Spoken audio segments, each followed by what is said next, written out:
Hey guys, welcome back to Practice Basics, and today I'm going to explode this football. It already has a big old crack in it, so I might as well just go and end it all.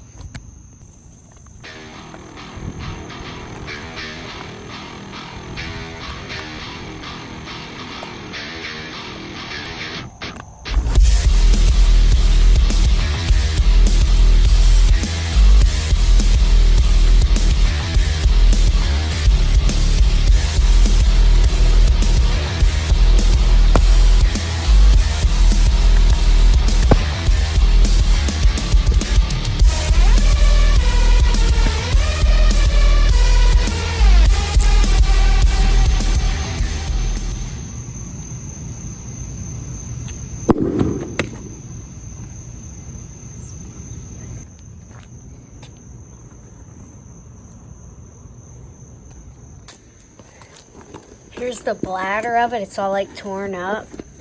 So that's what pretty much exploded. And then it just like ripped out of this and then exploded itself.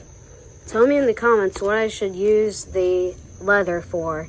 Maybe I could try to make a wallet or something else. Give me ideas. Tell me in the comments. Or the bladder. I put it inside out, but yeah, if you have an idea for the bladder, tell me that too.